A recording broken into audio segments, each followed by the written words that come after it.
Hello everyone, आप सभी का फिर से स्वागत है। ये घटना चक्र साइंस का डिस्कशन है और हम लोग फिजिक्स को डिस्कस करें। फिजिक्स में आज का जो टॉपिक है वो है तरंग गति। देखिए, डिस्कशन को स्टार्ट करने से पहले मैं बता दूं कि इसका पीडीएफ अवेलेबल है। अगर आपको पीडीएफ चाहिए तो Telegram channel, Telegram quiz group या चैनल के कम्युनिटी बॉक्स में जाइए, वहां पर इसके रिगार्डिंग में इंफॉर्मेशन को अपडेट कर दिया गया है। तो सबसे पहले तरंग गति के बारे में डिस्कस करेंगे, इसके बाद इस पर आधारित अब तक जितने भी प्रश्न पूछे गए उन सभी प्रश्नों को भी एनालिसिस करेंगे। तो चलिए स्टार्ट करते हैं। देखिए, तरंग किसी माध्यम में उत्पन्न विक्षोभ है। तरंग क्या है? किसी माध्यम में उत्पन्न विक्षोभ होता है जो उद्गम बिंदु से, जहां पर इसकी उत्पत्ति होती है, उस बिंदु से माध्यम के कणों के वास्तविक स्थानांतरण के बिना सभी दिशाओं में यह संचरित होता है। तरंगों को मुख्यतः दो भागों में बांटा जा सकता है। एक है यांत्रिक तरंग, दूसरा है विद्युत चुंबकीय तरंग। इन दोनों के बारे में बारी बारी से डिस्कस करेंगे। पहला है यांत्रिक तरंग। यांत्रिक तरंग किसे कहते हैं, इसके उदाहरण के बारे में भी देखेंगे। यांत्रिक तरंग किसी भौतिक माध्यम में उत्पन्न हुआ विक्षोभ होता है जो बिना अपना स्वरूप बदले, अपना रूप बदले माध्यम में एक निश्चित चाल से आगे बढ़ता है। यांत्रिक तरंगें किसी भौतिक माध्यम में ही संचरित होती हैं। यांत्रिक तरंगों के द्वारा केवल ऊर्जा तथा संवेग का संचरण होता है, द्रव्य का नहीं। जल की तरंगे, ध्वनि की तरंगे और स्प्रिंग की जो तरंगे होती हैं, ये यांत्रिक तरंगों के उदाहरण हैं। यांत्रिक तरंगों के जो प्रकार हैं, दो प्रकार हैं, आगे डिस्कस करेंगे। देखिए, यांत्रिक तरंगों के जो प्रकार हैं, जब किसी माध्यम में कोई यांत्रिक तरंग संचरित होती है तो माध्यम के कण जो होते हैं वो कंपन करने लगते हैं। कणों के कंपन के दिशा के अनुसार यांत्रिक तरंगें दो प्रकार की होती है। एक होता है अनुप्रस्थ तरंग, दूसरा होता है अनुदैर्ध्य तरंग। तो इन दोनों के बारे में भी डिस्कस करेंगे। सबसे पहले अनुप्रस्थ तरंग के बारे में अगर बात करें तो किसी माध्यम में यांत्रिक तरंग के संचरित होने पर माध्यम के कण तरंग के चलने के दिशा के लंबवत कंपन करते हैं। तो ऐसी तरंग को अनुप्रस्थ तरंग कहते हैं। जैसे तनी हुई डोरी या रस्सी में कंपन। मान लीजिए ये कोई दृढ़ पटल है, स्थल है, यहां पर एक हुक के माध्यम से जो है रस्सी को बांध दिया जाता है और यहां पर जो है इसको रस्सी को ऊपर नीचे किया जाता है, हिलाया जाता है, तो कंपन उत्पन्न होगा। किसी डोरी या रस्सी को एक सिरे, जो डोरी या रस्सी होता है, इसके एक सिरे को हुक से बांधकर उसके दूसरे मुक्त सिरे को ऊपर नीचे हिलाते हैं तो रस्सी में इसके कणों के कंपन तरंग के गति के दिशा के लंबवत होते हैं। स्पष्ट है कि रस्सी में अनुप्रस्थ तरंग होता है। पानी की सतह पर उत्पन्न तरंगे भी अनुप्रस्थ तरंग है। पानी के सतह पर, पानी के अंदर अनुप्रस्थ तरंग उत्पन्न नहीं हो सकता, इसको ध्यान में रखिएगा। अनुप्रस्थ तरंगे केवल ठोसों में उत्पन्न की जा सकती है जिन्हें दृढ़ता होती है। अनुप्रस्थ तरंग जो होता है केवल ठोस में उत्पन्न की जा सकती है जिनमें दृढ़ता होता है, शक्ति होता है। गैसों में अनुप्रस्थ तरंगे उत्पन्न नहीं की जा सकती। द्रवों में अनुप्रस्थ तरंगे उनके भीतर नहीं बन सकती, केवल उनके तल पर ही बन सकती है। अनुप्रस्थ तरंगे वैद्युत चुंबकीय हो सकती है, जैसे प्रकाश तरंगे। अनुप्रस्थ तरंग में माध्य स्थिति से ऊपर की ओर अधिकतम विस्थापन के स्थिति को श्रिंग, याद रखिएगा, ऊपर की स्थिति को श्रिंग और नीचे की ओर अधिकतम विस्थापन की स्थिति को गर्त कहते हैं। ठीक है, जैसे यहां पे ये क्या है, ये श्रिंग है और ये क्या है, ये गर्त है। देखिए, किसी तरंग के लिए दो लगातार श्रिंग या गर्त, दो लगातार श्रिंग या गर्त, ठीक है, इन दोनों के बीच की दूरी नियत होती है, जिसे अनुप्रस्थ तरंग की तरंगदैर्ध्य कहते हैं। इसे ग्रीक अक्षर लैम्डा से प्रदर्शित करते हैं। फिगर को देखिए, ये श्रिंग है, ये गर्त है। दो लगातार श्रिंग या गर्त के बीच की दूरी को जो है तरंगदैर्ध्य कहते हैं। इसके बाद अनुदैर्ध्य तरंग है। देखिए, किसी माध्यम में यांत्रिक तरंग के संचरित होने पर यदि माध्यम के कण तरंग के संचरण के दिशा के समानांतर कंपन करते हैं तो उस तरंग को अनुदैर्ध्य तरंग कहते हैं। किसी स्प्रिंग को खींचकर, मान लीजिए कोई स्प्रिंग है, जैसे ये स्प्रिंग है, इसको खींचकर छोड़ देने पर उसमें उत्पन्न तरंगे अनुदैर्ध्य तरंगे ही होती हैं। जैसे अगर बात करें तो यहां पे आप देख सकते हैं ये संपीड़न की स्थिति है, ये विरलन की स्थिति है, इसके बाद ये संपीड़न, इसके बाद ये विरलन।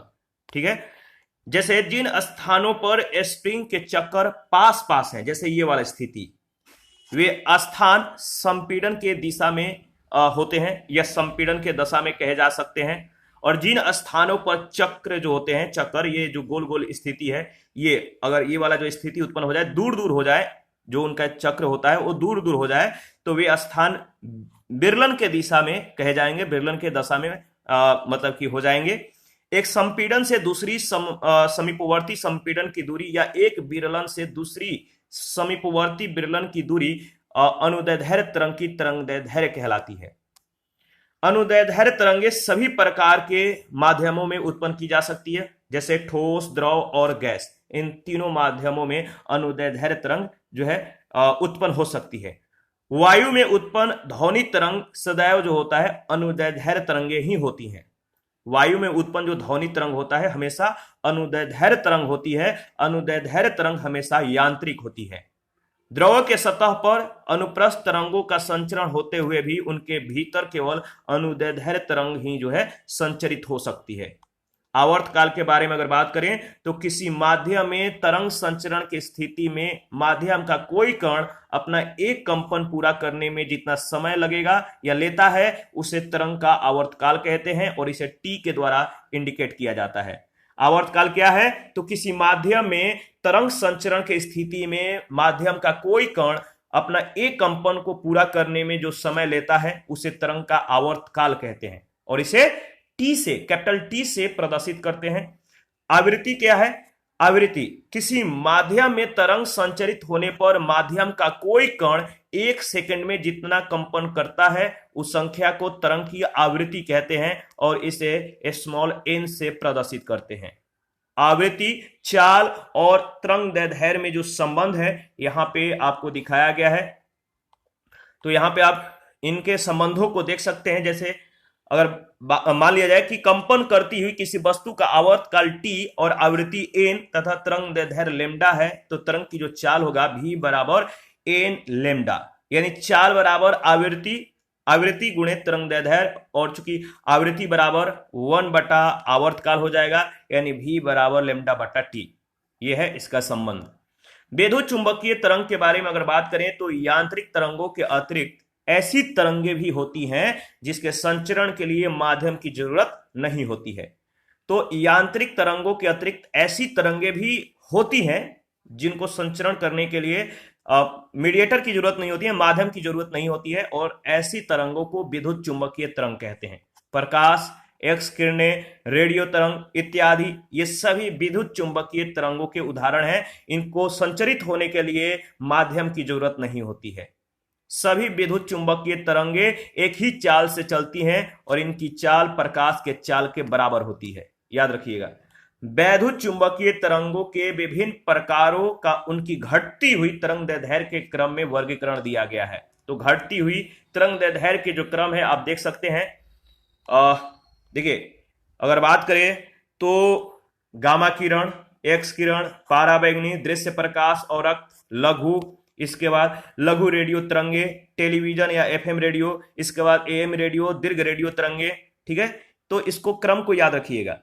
इस पर आधारित जो प्रश्न पूछा गया है कि निम्न में से कौन सी यांत्रिक तरंग है, 4 ऑप्शन है, कौन सी यांत्रिक तरंग है आप देखकर बताइए। तो ध्वनि तरंगे जो है यांत्रिक तरंग है। ऊपर में कुछ ही सेकंड पहले हम लोगों ने डिस्कस किया था, डी ऑप्शन बिल्कुल करेक्ट ऑप्शन है। विकल्प में ध्वनि तरंगे, साउंड वेव्स यांत्रिक तरंग है। यांत्रिक तरंग के ये एग्जाम्पल के तौर पे आप जो है ले सकते हैं। रेडियो तरंग, एक्स तरंग और प्रकाश तरंग ये विद्युत चुंबकीय तरंग है, इलेक्ट्रोमैग्नेटिक वेव है।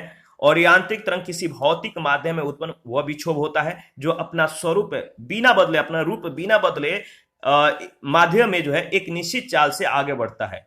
यांत्रिक तरंगे माध्यम के कणों के सीमित गति के द्वारा ऊर्जा तथा संवेग का संचरण करती है परंतु माध्यम अपने ही स्थान पर बना रहता है।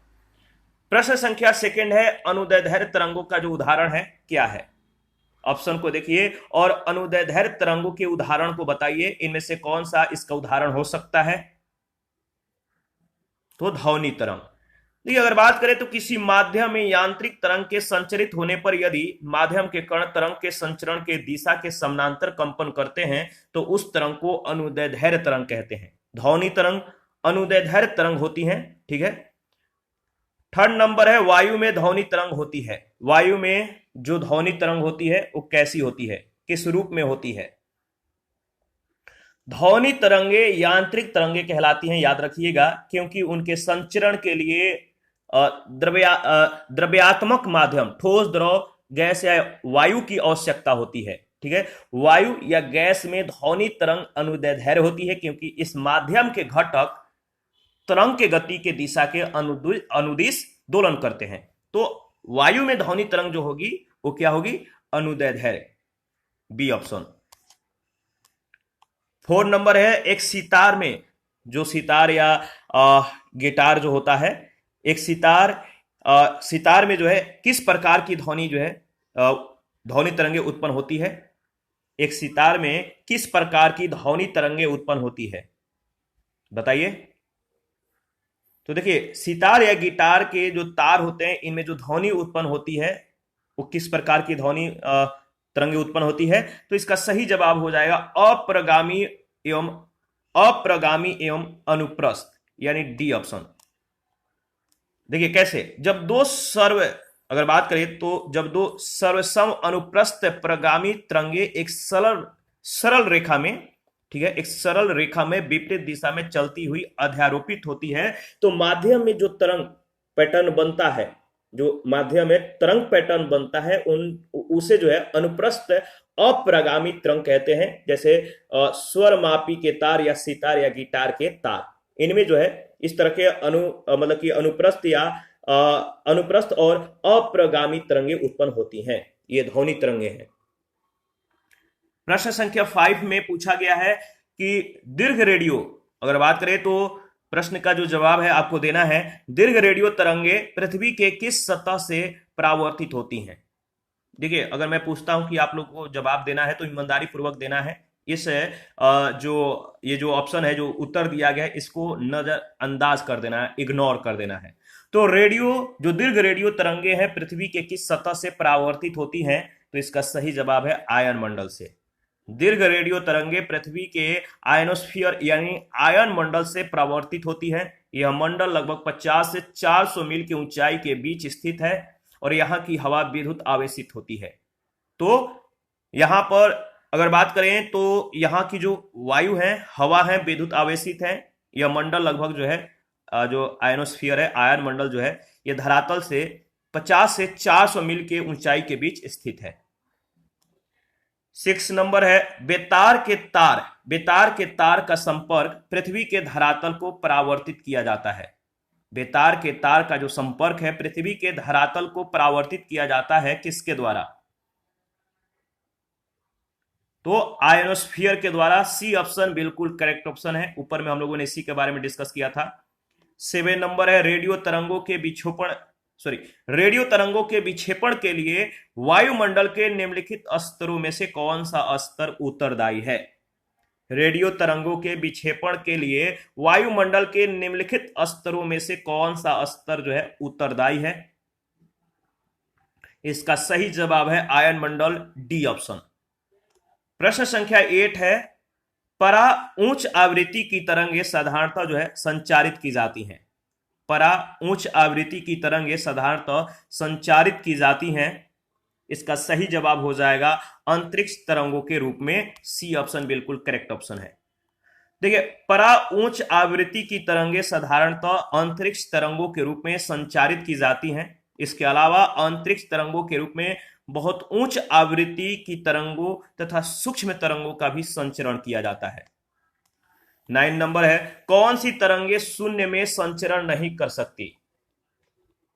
बताइए, कौन सी तरंगें शून्य में संचरण नहीं कर सकती? इसका सही जवाब हो जाएगा ध्वनि, ऑप्शन सी।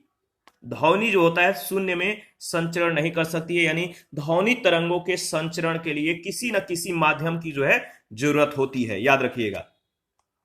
और ध्वनि तरंगे निर्वात या शून्य में गति नहीं कर सकती हैं। यही कारण है कि चंद्रमा पर ध्वनि तरंगों का संचरण नहीं होता है। वहां दो व्यक्ति एक दूसरे की बातों को नहीं सुन सकते। देखिए, तरंग संचरण 2 प्रकार से होता है, एक अनुप्रस्थ, दूसरा अनुदैर्ध्य। ध्वनि तरंग अनुदैर्ध्य होती है। प्रश्न संख्या 10 है कथन ए कह रहा है कि रेडियो तरंगे चुंबकीय क्षेत्र में बंकित हो जाती हैं। कारण आर, रेडियो तरंगों की प्रकृति विद्युत चुंबकीय है। इनमें से कौन सा कथन सत्य है? कथन कारण क्या एक दूसरे की व्याख्या कर रहे हैं? तो देखिए कथन ए जो है वो गलत है, कारण आर सही है, यानी डी ऑप्शन इसका सही जवाब हो जाएगा। कैसे, तो इसके बारे में डिस्कस कर लेते हैं। कथन गलत है, कारण सही है, क्योंकि रेडियो तरंगे विद्युत चुंबकीय प्रकृति की होती हैं, अतः वे सामान्यतः चुंबकीय और वैद्युत क्षेत्रों में या वैद्युत क्षेत्रों से यह अप्रभावित रहती हैं, बिना इफेक्टेड ये रह सकती हैं। कॉस्मिक किरणें हैं। कॉस्मिक किरणें किस प्रकार की किरणें हैं? तो याद रखिएगा, कॉस्मिक किरणें जो हैं आवेशित कण हैं। ऑप्शन ए बिल्कुल सही जवाब है। कॉस्मिक किरणें विद्युत चुंबकीय स्पेक्ट्रम का भाग नहीं है, ये उच्च ऊर्जा के आवेशित कण हैं जो अंतरिक्ष में लगभग प्रकाश के गति से गमन करते हैं। प्रकाश के गति के लगभग बराबर होते हैं, इन्हीं के समान जो है ये गति करते हैं, याद रखिएगा। 12 नंबर है, कॉस्मिक किरणों के संबंध में निम्न कथनों में से कौन सा सही नहीं है? कॉस्मिक किरणों के संबंध में निम्न कथनों में से कौन सा सही नहीं है? तो इसका सही जवाब है वे विद्युत चुंबकीय तरंगे होती हैं। ऑप्शन ए बिल्कुल सही जवाब है। इसके बाद प्रश्न संख्या 13 में पूछा गया है कि निम्नलिखित में से किसके लिए माध्यम की जरूरत नहीं है, माध्यम आवश्यक नहीं है? तो आपको मालूम है माध्यम की जरूरत जिसे नहीं है वह आपका विकिरण। देखिए, उष्मा स्थानांतरण की 3 विधियां हैं, एक है कंडक्शन, कन्वेक्शन और रेडिएशन, यानी चालन, संवहन और विकिरण। चालन और संवहन को परिवहन माध्यम के रूप में किसी पदार्थ की आवश्यकता होती है, यानी चालन और संवहन को संचरित होने के लिए माध्यम की जरूरत होती है। उष्मा स्थानांतरण की ये विधियां निर्वात से पृथक 2 वस्तुओं के बीच क्रियाशील नहीं हो सकती। उष्मा स्थानांतरण की तीसरी विधि विकिरण में किसी माध्यम की जरूरत नहीं होती है, विकिरण के द्वारा जो है सूर्य से उष्मा निर्वात से होकर पृथ्वी तक पहुंचती है। 14 नंबर है, निम्नलिखित में से कौन सा एल्बिडो से संबंधित है? एल्बिडो से कौन संबंधित है? 4 ऑप्शन है, ऑप्शन को देखिए, एनालिसिस कीजिए और बताइए। वायुमंडल से गुजरते हुए सूर्य की ऊष्मा का कुछ अंश परावर्तित, प्रकीर्णित और अवशोषित हो जाता है। वायुमंडल से गुजरते हुए जो सूर्य की प्रकाश है, जो ऊष्मा है, इसका कुछ अंश क्या होता है? कुछ परावर्तित हो जाता है, कुछ प्रकीर्णित हो जाता है, कुछ अवशोषित हो जाते हैं।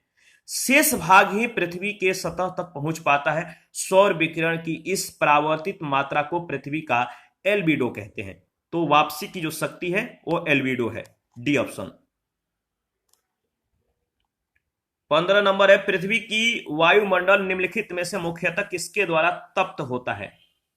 पृथ्वी का वायुमंडल निम्नलिखित में से मुख्यतः किसके द्वारा तप्त होता है? इसका सही जवाब है दीर्घ तरंग स्थलीय विकिरण। दीर्घ तरंग स्थलीय विकिरण। देखिए, पृथ्वी पर ऊर्जा का प्रमुख स्रोत सूर्य है, सन है। यह ऊर्जा अंतरिक्ष में चारों ओर लघु तरंगों के रूप में विकृत होती रहती है। इस विकृत ऊर्जा को सौर विकिरण कहा जाता है। कुल सौर विकिरण का मात्र 2/3 ही धरातल पर पहुंचता है। लघु तरंगों के रूप में पृथ्वी की ओर आने वाले सौर विकिरण को क्या कहते हैं? सूर्यातप कहते हैं। सूर्यातप के द्वारा तप्त होने के बाद पृथ्वी उष्मा को जो है दीर्घ तरंग के रूप में अपने निकट स्थित वायुमंडलीय परतों की ओर संचारित कर देती है। दीर्घ तरंग विकिरण को वायुमंडलीय गैसों जैसे कार्बन डाइऑक्साइड और अन्य ग्रीन हाउस गैसों के द्वारा जो है अवशोषित कर लिया जाता है। और स्पष्ट है कि पृथ्वी का वायुमंडल मुख्यतः दीर्घ तरंग स्थलीय विकिरण के द्वारा तप्त होता है। इसके बाद 16 नंबर है, 2 उत्तरोत्तर श्रृंग या 2 उत्तरोत्तर गर्त के बीच की दूरी को क्या कहते हैं? 2 उत्तरोत्तर श्रृंग या 2 उत्तरोत्तर गर्त के बीच की दूरी को क्या कहते हैं?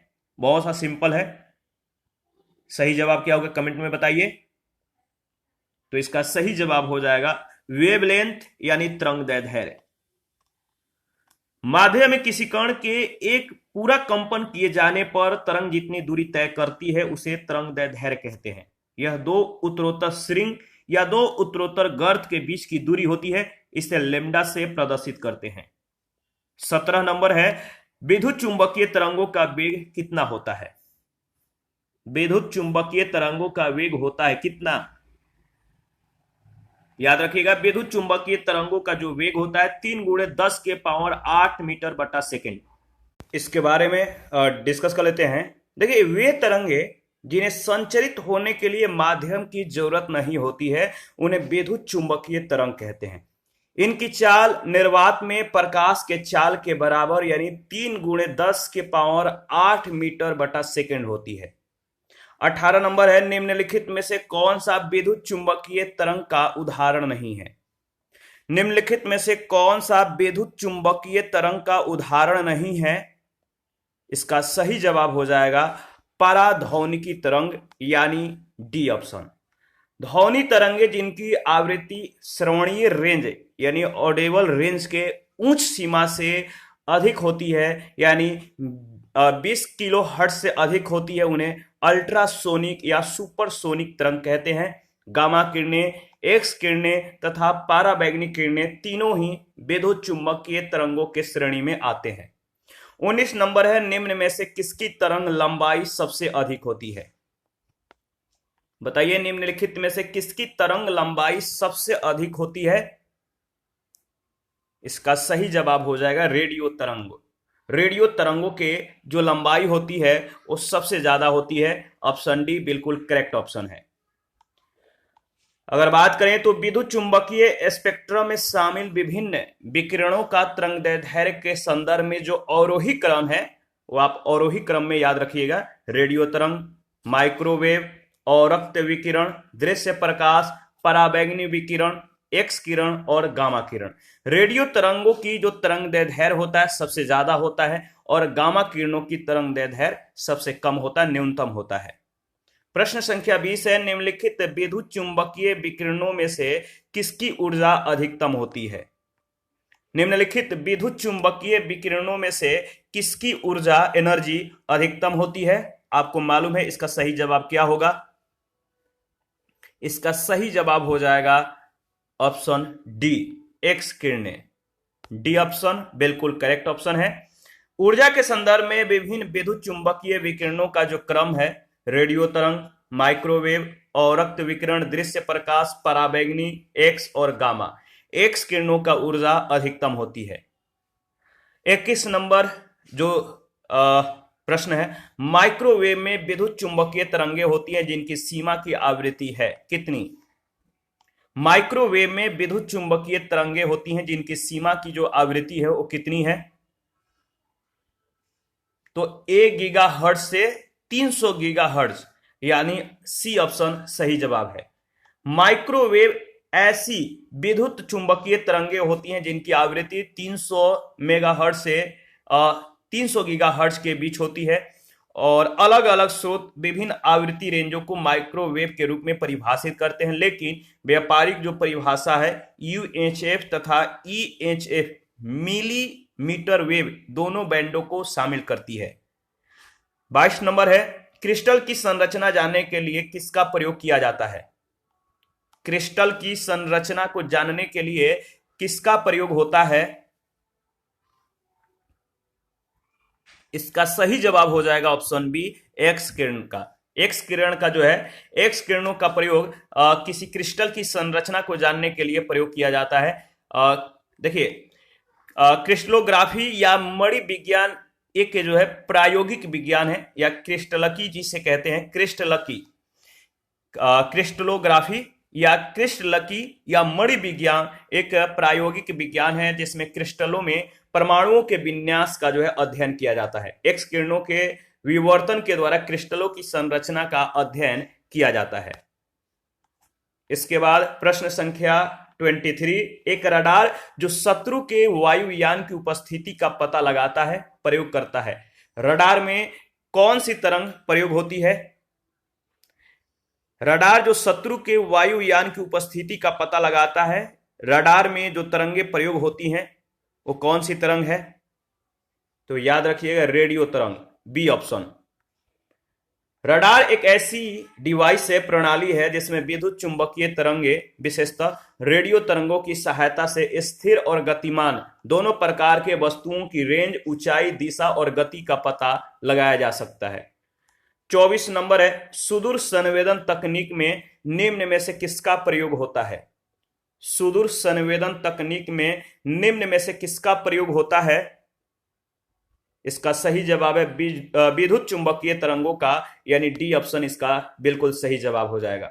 सुदूर संवेदन को भू पर्यवेक्षण के रूप में भी संदर्भित किया जाता है। यह एक ऐसी तकनीक है जिसमें पृथ्वी की सतह या उसके वायुमंडल का अवलोकन अंतरिक्ष से उपग्रहों के माध्यम से या वायुयानों के माध्यम से किया जाता है। इसके तहत पृथ्वी के सतह पर स्थित वस्तुओं या क्षेत्रों से संबंधित सूचनाओं बिना उसके प्रत्यक्ष संपर्क में आए प्राप्त की जा सकती है। सुदूर संवेदन तकनीक में विद्युत चुंबकीय स्पेक्ट्रम एक भाग या कई भागों का प्रयोग किया जाता है। अधिकतर रिमोट सेंसिंग प्रणालियां विद्युत चुंबकीय स्पेक्ट्रम के दृश्य, अवरक्त तथा माइक्रोवेव क्षेत्रों में संचालित होती हैं। हालांकि कुछ प्रणालियां यूवी स्पेक्ट्रम के दीर्घ तरंग का जो है या लॉन्ग वेव भाग का भी प्रयोग करती हैं। 25 नंबर है, जब समताप मंडल में ओजोन का अवक्षय होता है तो पृथ्वी के धरातल पर पतित विकिरण की तरंगदैर्घ्य कितनी होती है? जब समताप मंडल में ओजोन का अवक्षय होता है तो पृथ्वी के धरातल पर पतित विकिरण की तरंगदैर्घ्य कितनी होती है? इसका सही जवाब क्या होगा? इसका सही जवाब हो जाएगा 10⁻⁷ एम। ठीक है, इसके बारे में डिस्कस कर लेते हैं।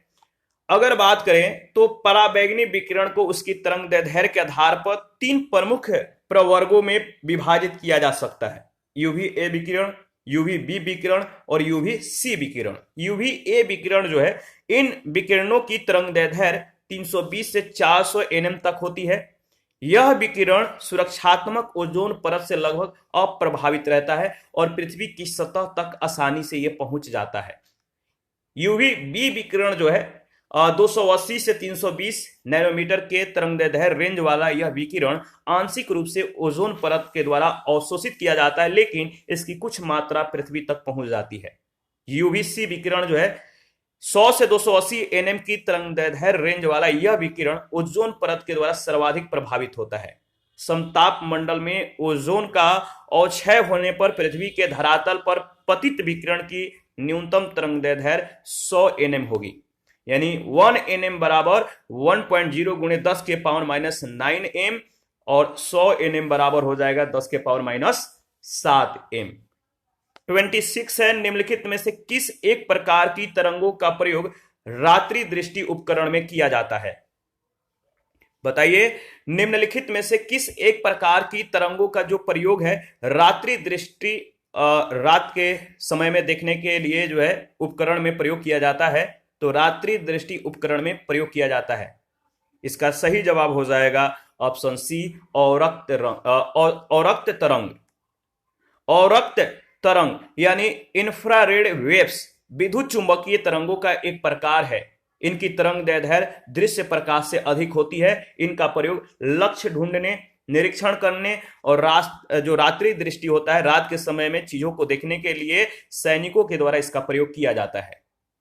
27 नंबर है, टीवी रिमोट कंट्रोल में उपयोग की जाने वाली जो तरंगे होती हैं वो कौन सी होती है? सामान्यतः टीवी रिमोट कंट्रोल में उपयोग की जाने वाली जो तरंग होती है वो कौन सी होती है? बहुत ही महत्वपूर्ण प्रश्न है, कई बार यह प्रश्न पूछा जा चुका है। टीवी रिमोट कंट्रोल में उपयोग की जाने वाली जो तरंग होती है वो होती है अवरक्त किरण। कौन? अवरक्त किरण। सामान्यतः टेलीविजन के रिमोट कंट्रोल में प्रयुक्त विद्युत चुंबकीय तरंगे अवरक्त किरणें होती हैं। उल्लेखनीय है कि रिमोट कंट्रोल केवल टेलीविजन को ऑन एवं ऑफ करने में ही नहीं बल्कि चैनल, आवाज की तीव्रता और चित्र की गुणवत्ता आदि को भी नियंत्रित करने में प्रयुक्त होता है। 28 नंबर है, टेलीविजन के दूरस्थ नियंत्रण के लिए किस प्रकार के विद्युत चुंबकीय विकिरण का उपयोग किया जाता है? टेलीविजन के दूरस्थ नियंत्रण के लिए किस प्रकार के विद्युत चुंबकीय विकिरण का जो है उपयोग किया जाता है? इसका सही जवाब क्या होगा बताइए? तो इसका सही जवाब है अवरक्त। ऑप्शन ए बिल्कुल करेक्ट ऑप्शन है और इसके बारे में कुछ ही सेकंड पहले हम लोगों ने डिस्कस किया था। 29 नंबर है, निम्नलिखित में से कौन सा विद्युत चुंबकीय विकिरण टेलीविजन के दूरस्थ नियंत्रण के लिए प्रयोग में लाया जाता है? कौन सा विद्युत चुंबकीय विकिरण टेलीविजन के दूरस्थ नियंत्रण के लिए प्रयोग में लाया जाता है? तो इसका भी वही जवाब हो जाएगा, औरक्त। प्रश्न संख्या 30 है, एक टीवी सेट को चलाने के लिए किस एक का टीवी रिमोट नियंत्रण इकाई के द्वारा प्रयोग किया जाता है? यानी जो टीवी का रिमोट कंट्रोल होता है, इसमें कौन सा मतलब कि तरंगे उपयोग की जाती हैं? बताइए, इसका सही जवाब क्या होगा? इसका सही जवाब हो जाएगा रेडियो तरंगे, यानी डी ऑप्शन। एक टीवी सेट को चलाने के लिए जिस तरंग का प्रयोग किया जाता है टीवी रिमोट नियंत्रण इकाई के द्वारा, वो है रेडियो तरंग। टीवी के रिमोट नियंत्रण इकाइयों में अधिकतर जो है औरक्त विकिरण का प्रयोग किया जाता है, लेकिन कुछ रेडियो तरंगों का भी प्रयोग होता है। औरक्त एक विद्युत चुंबकीय विकिरण है। दूरसंचार के लिए प्रयुक्त जो तरंगे हैं वो कौन सी हैं? दूरसंचार के लिए प्रयुक्त तरंगे जो हैं वो कौन सी तरंगे हैं? तो याद रखिएगा माइक्रोवेव, यानी डी ऑप्शन बिल्कुल सही जवाब है। दूरसंचार में माइक्रोवेव का प्रयोग होता है। 32 है, आवृत्ति मॉड्यूलेशन एफएम रेडियो वेव्स के बारे में क्या सही नहीं है? आवृत्ति मॉड्यूलेशन रेडियो वेव्स के बारे में जो सही नहीं है वो कौन सा कथन है? देखिए, इनमें से जो कथन सत्य नहीं है वो है आवृत्ति मॉड्यूलेशन की आवृत्ति रेंज आयाम मॉड्यूलेशन से कम होती है। यह कथन सही नहीं है। देखिए, अगर बात करें तो देखिए, आवृत्ति मॉड्यूलेशन एफएम रेडियो वेव्स का आविष्कार एडविन आर्मस्ट्रॉन्ग के द्वारा किया गया था। और देखिए, उल्लेखनीय है कि एएम और एफएम यानी एम्पलीट्यूड मॉड्यूलेशन और फ्रीक्वेंसी मॉड्यूलेशन रेडियो सिग्नलों के प्रसारण की ये मेथड है, विधियां हैं, और दोनों ही तरीकों के द्वारा सूचना को विद्युत चुंबकीय तरंगों के रूप में क्या किया जाता है? प्रसारित किया जाता है। एएम जो है इसमें सिग्नल का आयाम बदल जाता है, लेकिन आवृत्ति और कला नहीं बदलती, जबकि एफएम में सिग्नल की आवृत्ति बदल जाती है लेकिन आयाम और कला नहीं बदलती। एफएम में एएम के तुलना में उच्च बैंडविड्थ हायर बैंडविड्थ के कारण ध्वनि गुणवत्ता बेहतर होती है। एएम की आवृत्ति रेंज लगभग 530 किलोहर्ट्ज से 1710 किलोहर्ट्ज तक होती है, जबकि एफएम की आवृत्ति रेंज 88 मेगाहर्ट्ज से 108 मेगाहर्ट्ज तक होती है। 33 नंबर है, एफएम प्रसारण सेवाओं में प्रयुक्त होने वाले आवृत्ति बैंड का परास कितना होता है? एफएम प्रसारण सेवाओं में प्रयुक्त होने वाले आवृत्ति बैंड का परास कितना होता है? बताइए। तो 88 से 110 मेगाहर्ट्ज के बीच, यानी डी ऑप्शन।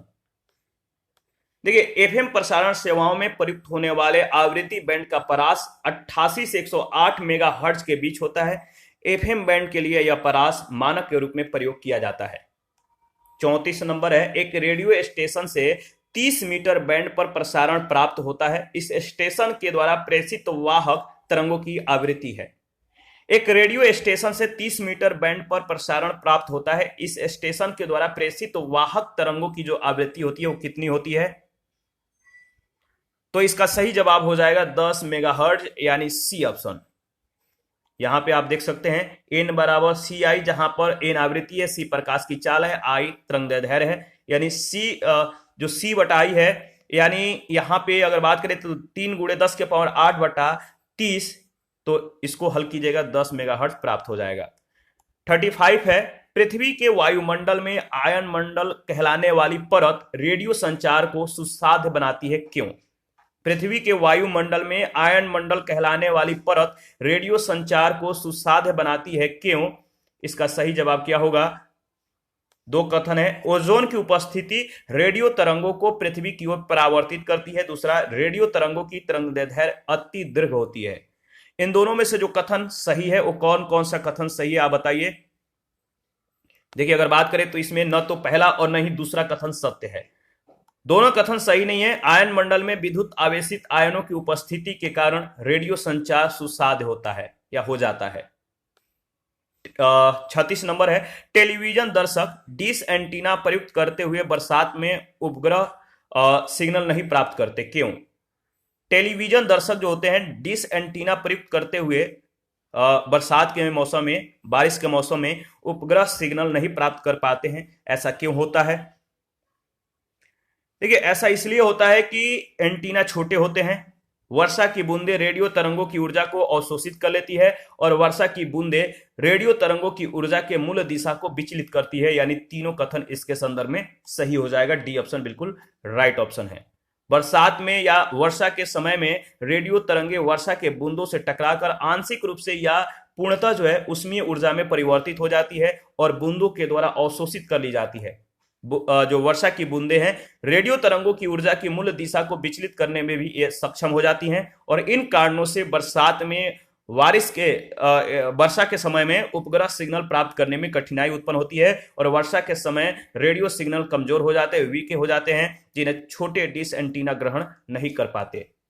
37 नंबर है, आंतों के रोगों के निदान में किन किरणों का प्रयोग किया जाता है? आंत के रोग, जो आंत में रोग हो जाता है, इसको निदानित करने के लिए जिस किरण का उपयोग किया जाता है वो किरण है एक्स किरण। एक्स किरण एक प्रकार का विद्युत चुंबकीय क्या है? विकिरण है। यह चिकित्सा में आंतों के रोगों के निदान के लिए प्रयोग की जाती है। इसके बाद 38 है, सीटी स्कैन करने में प्रयोग लाई जाती है। सीटी स्कैन करने में किसकी प्रयोग की जाती है? सीटी स्कैन करने में जिसका प्रयोग किया जाता है वो है आपका एक्स किरण। सीटी स्कैन या कंप्यूटेड टोमोग्राफी विशेष प्रकार का जो है एक्सरे परीक्षण है जिसके द्वारा शरीर के अंदरूनी अंगों को देखा और रोगों का पता लगाया जाता है। 39 है, निम्नलिखित में से किसका आविष्कार विल्हेल्म रोएंटजन के द्वारा किया गया? तो आपको मालूम है, बहुत ही महत्वपूर्ण प्रश्न है, किसका आविष्कार विल्हेल्म रोएंटजन के द्वारा किया गया? तो इसका सही जवाब हो जाएगा एक्सरे मशीन का।